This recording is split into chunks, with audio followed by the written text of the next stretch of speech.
देख रहे हैं सिटी इंडिया न्यूज़ चैनल, हक की आवाज़। जी हाँ, एक बार फिर मैं मौजूद हूँ अत्तापुर के इलाके में, जहाँ लगातार 26 दिन से यहाँ पर लोग साइलेंट प्रोटेस्ट कर रहे हैं। बिल्कुल खामोशी यहाँ पर वो लोग एहतजाज कर रहे हैं। आइए हम उनसे जानते हैं कि आज वो लोग क्या मैसेज देना चाहते हैं। पिछले 26 दिन से आप लोग यहाँ खड़े हैं, तो क्या तब्दीलियाँ आपने देखी है और आप लोगों की आवाज़ जहाँ तक आप पहुँचाना चाहते हैं, क्या आपकी समझते हैं कि आपकी आवाज़ वहाँ तक पहुँच रही है या कुछ बदलाव आएगा? अस्सलाम वालेकुम। मैं समझती हूँ कि हमारी आवाज़ पुरअसर है, ख्वाहिशों का शौक़ नहीं। सच्चाई की कैदी हूँ। आसान चीज़ें मुझ पर असर नहीं करती, मुश्किलों से खेलना हमारी आदत है। इसलिए आज जो मुश्किल हम पे थी, लगता है इंशाल्लाह टलने वाली है।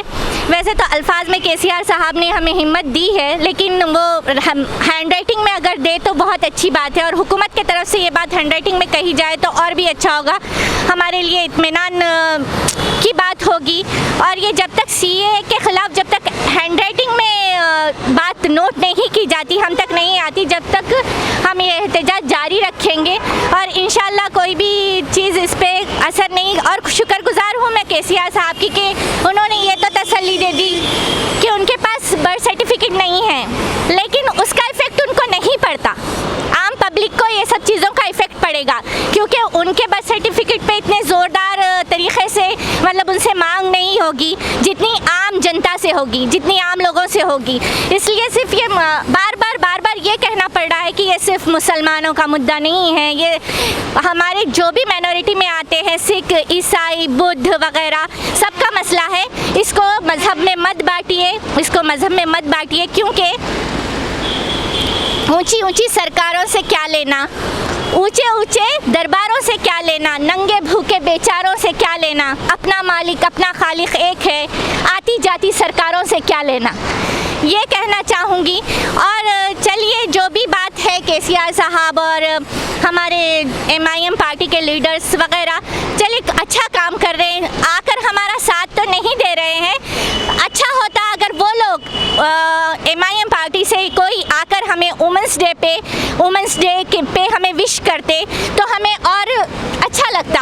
ये चीज़ हमारी हिम्मत अफजाई होती, क्योंकि हम हमारे घरों से निकल कर यहाँ ठहर रहे हैं, तो ये सिर्फ हमारी अपनी लड़ाई नहीं है। और अल्हम्दुलिल्लाह मेरा अपना बर्थ सर्टिफिकेट है, मेरे माँ बाप का भी है, अल्हम्दुलिल्लाह उनके मेरे दादा दादी का भी मैं दिखा सकती हूँ, लेकिन ये कमज़ोर तबका लोगों के लिए हम यहाँ जमा हो रहे हैं। इसलिए सबका ये सबकी सोच होनी चाहिए कि आप लोग सब आगे आए, आप लोग सब आगे आए और हमारे एहतजाज में शामिल होइए, और ज़्यादा से ज़्यादा ये मांग कीजिए कि ये हमें जो चाहिए राइटिंग में चाहिए, क्योंकि अल्फाज से कुछ नहीं होगा। अल्फाज तो बहुत बोले जाते हैं। जब बेरोज़गार के लिए 3,000 का माहनामा की बात हुई, वो आज तक वो बिल पास नहीं हुआ, और बेरोज़गारी में ही है। यहाँ पे पिलर नंबर 230 के पास एक प्रोटेस्ट चल रहा है, जिसमें सामने से ड्रेनेज की लाइन का पानी जाता रहता है, उस पर ध्यान नहीं दिया जा रहा।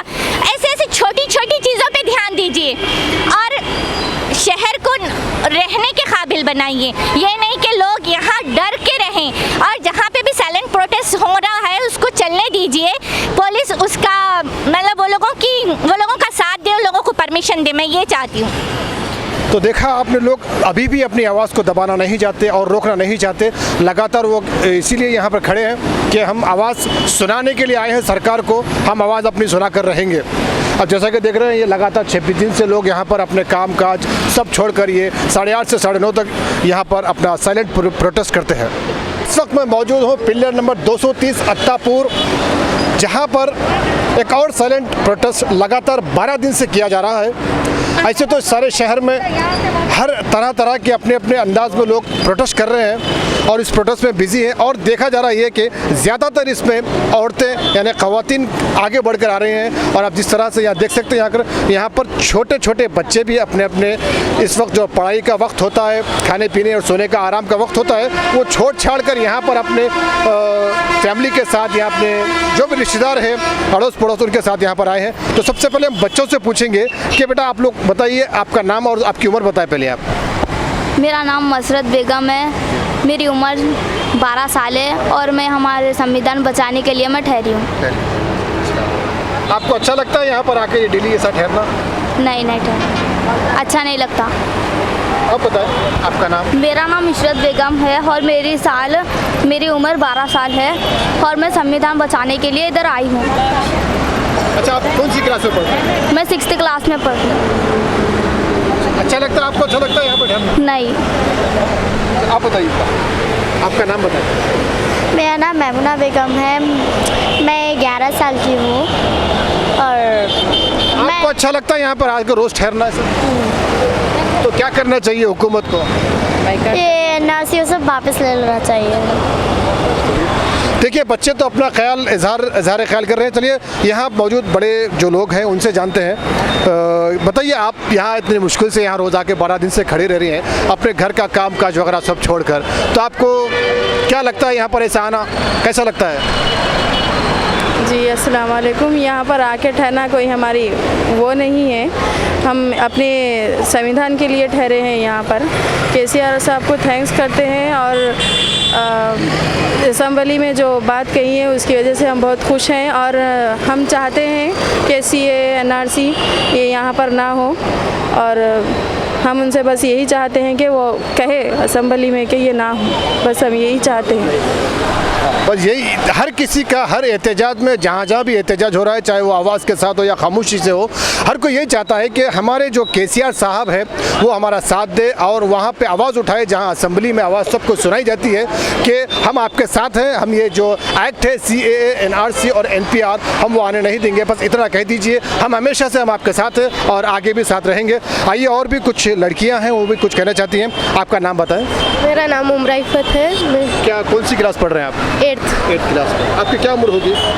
मेरी 13। क्या कैसा लगता है आपको इस उम्र में आकर पढ़ाई की वक्त और आप यहाँ खड़े हैं, कैसा लगता है? क्या करना चाहेंगे आप? हम लोग को ये टास्क केसीआर साहब थोड़ा बोल रहे हैं कि ये नहीं होना चाहिए, तो केसीआर साहब को थोड़ा थैंक यू बोलना चाह रहे हैं और CAA NPR NRC ये नहीं होना चाहिए और केसीआर साहब को हमारा बहुत साथ होना चाहिए। ठीक है, आइए आगे बढ़ते हैं। यहाँ पे और भी कोई लोग हैं, यहाँ पे जो ऑर्गेनाइज़र हैं हम उनसे भी बात करते हैं थोड़ा सा कि वो लोग यहाँ लगातार 12 दिन से, तो आप लोग कैसे वक्त निकालते हैं और आप लोग इसी मुहिम में लगातार 12 दिन से आप इसमें जुड़े हैं और पिछले जो 6 दिन से आगे जो चल रही है 210 के पास, वहाँ भी आप अपना वक्त निकालते हैं, यहाँ भी वक्त निकालते हैं, तो क्या लगता है आपको आगे क्या फैसले आएंगे? ये इस मुल्क के आवाम की वजूद की बका की लड़ाई है। जो क़वानीन मुरतब किए गए हैं जिसके तहत जो है जो मवाद तलब किया जा रहा आवाम से, वो ये मुकम्मल तरीके से दस्तूर के मुखालिफ हैं। हमारा सिर्फ मतलबा इतना ही है कि 2010 में मरदूमशुमारी यानी सेंसस के क़ानून के तहत जो है आवाम से जो है डाटा तलब किया गया, सेंसस के तहत क़ानून के तहत जो आप जो मरदूमशुमारी की, हमें कोई इख्तलाफ नहीं है। लेकिन जो है यहाँ पर जब इस मुल्क के में आवाम को दिए गए हुकूक को जब सल्ब किया जा रहा है, उनको इस बात की जो है सज़ा दी जा रही है कि हम आपकी शहरियत को छीन लेंगे, आपको डिटेंशन कैंप में हम जो है भेज देंगे, बल्कि आपके वोट देने का हक भी जो है हम छीन के रखेंगे। एक ऐसी मुनज़्ज़म साजिश है जिसके तहत जो है न सिर्फ मुसलमानों बल्कि दलितों को वोट देने के हक से महरूम कर दिया जाएगा। मुस्लिम मुक्त भारत, उसी तरीके से दलित मुक्त भारत भी यहाँ पर किया गया और यहाँ पर उस ख्वाब की तकमील की जो है रास्ते पे ये लोग अमल कर रहे हैं। तो ज़ाहिर है कि इस मुल्क के दस्तूर को तदवीन करने वालों ने जो तमाम इस मुल्क के जो है शहरियों को जो हुकूक दिए हैं, उसकी हिफाजत की जिम्मेदारी हमारी है। हम ये अपने वजूद की बका की लड़ाई लड़ रहे हैं। अब रही बात हम वक्त क्यों निकालते, तो ये जो है उस दिन से जब से ये कानून जो है कि अंगड़ाई ले रहा था, जब ये बनने की बात आ रही थी, उस वक्त से मैदान अमल में है और उस वक्त तक लड़ेंगे जब तक कि जो है हम ये हुकूमत मजबूर ना हो जाए, ये कानून वापस ना ले। जी आप बिल्कुल जैसा कि आप करेंगे, उस वक्त से आप लगातार इसमें जुड़े हैं और इसके साथ साथ कई तंजीमें भी हैं जो आगे बढ़कर आ रही हैं, लेकिन यहाँ की हुकूमत से यहाँ की आवाम की बहुत शिकायतें हैं कि हमारी जो हुकूमत है केसीआर साहब की, वो आगे नहीं आ रहे हैं। तो आप इसमें क्या लगता है, आपको क्या लगता है, क्या डाउट है और क्या आपको फैसला लगता है? देखिए, मरकज़ी हुकूमत हो या रियासती हुकूमत या कोई और कायदीन क्यों ना हो, सियासी कायदीन, उनके जो वादे होते हैं आज इस मुल्क के अवाम इतनी बाशऊर हो चुके हैं कि उनकी किसी वादे पर जो है कोई भरोसा करने के लिए तैयार नहीं है। अब रही बात कि असेंबली में करारदाद पेश करने का जो बात आ रही है, हम देखेंगे कि आप जो है इस पर कब अमल करते हैं। लेकिन उसके बावजूद भी मैं आपके तवज्जुह से आवाम नास को ये बात कहना चाहता हूँ कि अगर असेंबली में करारदाद पेश भी की जाती है, मंजूर भी की जाती है, तो लेकिन यहाँ पर जो है रियासती हुकूमत इतना काम कर सकती है कि जो है वो अदम ताउन कर सकती है मरकज़ी हुकूमत का। तो फिर जो है मरकज़ी हुकूमत को जो है इस कानून को वापस लेने के अब एक जोर दबाव डाल सकती है। अब अगर सिर्फ 20 दिन बाकी रह गए हैं अप्रैल शुरू होने में, उस वक्त इनका क्या मौक़िफ़ रहता है, हम उसके अंदाज़ को, उनके जो मौक़िफ़ को देखकर जो है उस वक्त हम जो है लाअमल तरतीब देंगे कि हमको क्या करना चाहिए। जैसा जैसा जो है इनकी जो पैतरेबाजियाँ हमारे सामने आएंगी, हम अपनी हिकमत से उसी अंदाज से हम काम करेंगे ताकि आवाम के हक़ूक़ को छीना ना जा सके। हमारे जो है काम रहेगा। बहुत बहुत शुक्रिया आपका। चलिए आइए आगे बढ़ते हैं। कुछ एक ख़वातीन हैं, कुछ कहना चाहते हैं, उनसे जान लेंगे कि आप बताएं कि आप इससे बिज़ी शेड्यूल होता है, हर वक्त हर कोई अपना लेडीज़ तो बहुत बिज़ी रहती है, आप अपना वक्त किस तरह निकालते हैं और क्या ज़रूरी है ये वक्त निकालना जो आप 8:30 से लेकर 9:30 से यहाँ ठहरते हैं, तो इस पर आपका क्या ख्याल है? सर, हमारे को टाइम निकालना बहुत ज़रूरी है। अब वक्त आ गया, पहले तो हम बहुत पहले ही उठ जाना चाहिए था। लेकिन हुकूमत तवक्कुन दिला रही है कि ऐसा कोई चीज़ नहीं आएंगी, तो आपको क्या लगता है उस पर? नहीं, इंशाल्लाह ज़रूर आएंगे, क्योंकि हमारा ये जो प्रोटेस्ट है, हम जो यहाँ पर टाइम निकाल के आ रहे हैं, छोटे छोटे बच्चे, और हमारा बहुत मुश्किल का टाइम है ये, लेकिन हम निकाल के आ रहे हैं, हमारे बच्चों के लिए निकाल के आ रहे हैं हम ये टाइम, क्योंकि हम NRP का खात्मा चाहते हैं, हम NRC और NPR का खात्मा चाहते हैं। हम पेपर नहीं बताएंगे, हमारे पास डॉक्यूमेंट्स है लेकिन नहीं बताएंगे। यहाँ पर इतनी ऐसी ख़वातीन हैं जिनको पैरों में दर्द है, जो बहुत दूर दूर से आ रहे हैं, जिनको ठहरने में तकलीफ़ है, छोटे छोटे बच्चे हैं, उनको सुबह स्कूल जाना होता, लेकिन ये प्रोटेस्ट कर रहे हैं हम लोग, और जब तक इसका खात्मा नहीं होगा हम प्रोटेस्ट करेंगे इंशाल्लाह। बिल्कुल सही है, पेपर नहीं बताएंगे, यही ठान लेना यही काफ़ी है कि इसके ऊपर हम पूरा अमली तौर पर उतर जाएं, ये ज़रूरी है। इंशाल्लाह हम लोग अमली तौर पर उतर जाएंगे, और जब तक गवर्नमेंट हमको पेपर के ज़रिए ये नहीं प्रूफ दिला देते कि अब NPR नहीं होगा, NRC नहीं होगा, जब तक हम प्रोटेस्ट करेंगे इंशाल्लाह। जिस तरह हुकूमत हमसे पेपर यानी लिखा पढ़ा कर हमको जो कंफर्म लेती है, उसी तरह आप भी चाहते हैं कि लिखा पढ़े के साथ हमको कंफर्म कर दें कि हमने नहीं यहाँ पे लागू नहीं किया है। तो कुल मिलाकर सभी का यही कहना है, और भी कुछ लोग हैं, हम उनसे भी जानेंगे। अखिल साहब, आप भी काफ़ी सोशल वर्कर है और आप भी माशाल्लाह से एंकर भी है, तो आपका क्या नज़रिया है इस बात पर?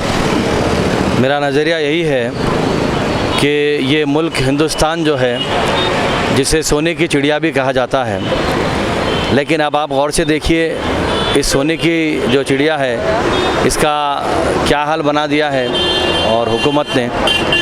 और जबकि बहुत तरक्की हो सकती थी बहुत सारे जाविये से देखा जाए तो, लेकिन हुई नहीं। सिर्फ डिस्टर्बेंस हो रहा है, और फाइनेंशियली हो, और बहुत सारे जो एतबारात से हम बहुत पीछे हैं, जबकि हमको आगे होना चाहिए। सारी दुनिया में जो है दूसरे यूरोप कंट्री वगैरह में, दूसरे ममालिक में तो तरक्की हो रही है, तो यहाँ पर जो है तरक्की तो नहीं हो रही है, लेकिन हम पीछे जा रहे हैं। और अपने ही, जैसा कहते हैं कि अपने ही जो है हाथ से जो है अपने पैर पे कुल्हाड़ी मारना जिसको बोलते हैं, तो ये जो NRC वगैरह का सिलसिला है ये वही है।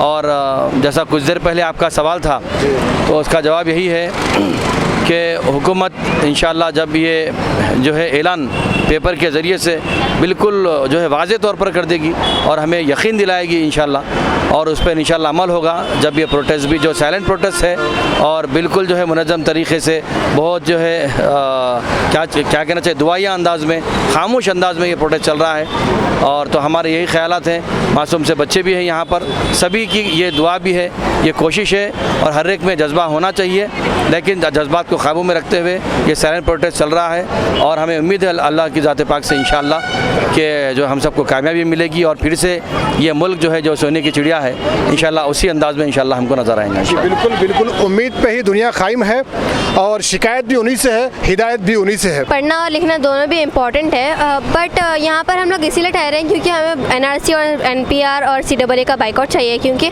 NRC से हम लोगों को बहुत प्रॉब्लम हो रही है।